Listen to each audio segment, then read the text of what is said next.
Hello friends and welcome back to the channel. So I want to take a bit of a break from talking about Anti-Venom's damage and talk for a bit about his survivability. His signature ability makes him very sustainable, and with a few mastery tweaks I think you're going to be surprised at just how tanky he is. So I want to talk through some numbers first and then we'll get into a bit of gameplay so that you can see exactly what I mean. So first things first, let's take a quick look at his signature ability because it is one of the most important parts of his kit.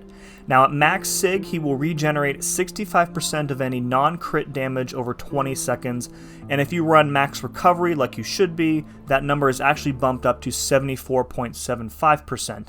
Now remember, this also works against blocked hits, so at high sig, the amount of block damage he takes is going to be much lower than his block proficiency might indicate. Blocking specials is also a key part of playing Anti-Venom, so this regen turns out to be pretty important. So we know that Anti-Venom's regen is an essential part of his survivability, but let's take it one step further with masteries. Now I've talked quite a bit about how I think the Resonate mastery is one of the best masteries to run, but right next to it might be one of the most overlooked masteries, and that is Inequity.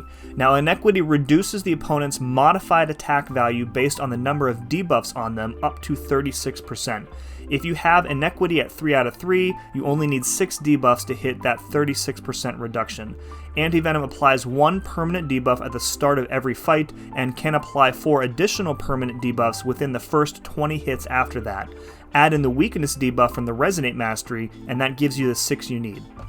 Okay, let's take a look at how we can estimate Anti-Venom's total damage reduction. Let's consider a fight where Anti-Venom has already ramped up his debuffs and has the weakness debuff applied from Resonate.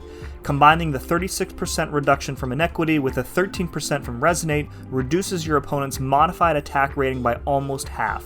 And if we multiply the percentage of attack remaining by the amount of unhealable damage, we come up with a total estimated attack reduction of just over 87%.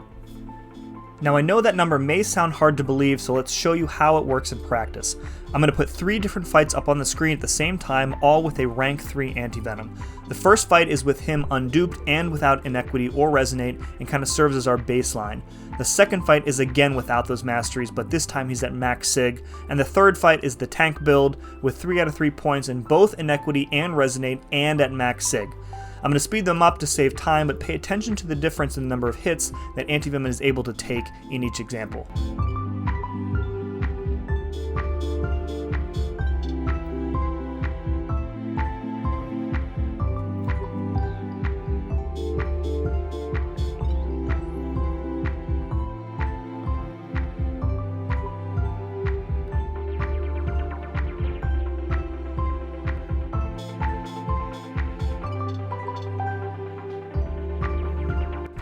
Okay, so I went back and grabbed the actual damage values for these fights so you can see the difference.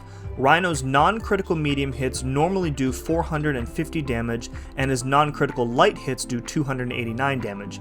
In our baseline test, it took 80 hits to kill Anti-Venom. In our standard build at max sig, we will heal back 74.75% of that damage, and you can see that reflected in the number of hits we received, which was bumped up to 101, a 26% increase. When we look at the numbers from our tank build, you really start to see a difference.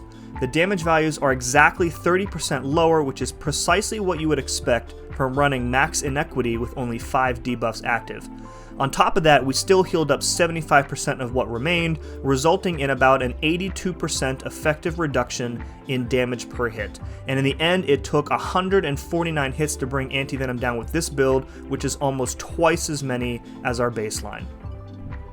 Now since we actually need to hit into Rhino to apply the weakness debuff from Resonate, I did one last fight where I built Anti-Venom's debuffs up, made sure to have the Resonate debuff applied, and then let Rhino hit into me and recorded the damage values. You can see here that the unhealable damage from his medium and light non-crits are more than 86% lower than the original value, which is only 1% off of my estimated attack reduction that I showed you at the start of the video. A couple of final things to consider here. In matchups against champs that can crit quite a bit, or who can crit through your block, Anti-Venom's regen isn't going to work as well for you. It also doesn't mitigate damage over time effects unless that damage is directly calculated from an attack value. At the end of the day, Anti-Venom isn't in the league of someone like King Groot or Sasquatch, but I still think his tankiness is really, really good. That's going to do it for this one, folks. Is Anti-Venom worth the signature stones for this kind of utility? Make sure to let me know in the comments what you think. If you like this video, please let me know by hitting that like button, and be sure to subscribe for more Anti-Venom content on the way. And as always, thank you very much for watching. We'll see you again next time.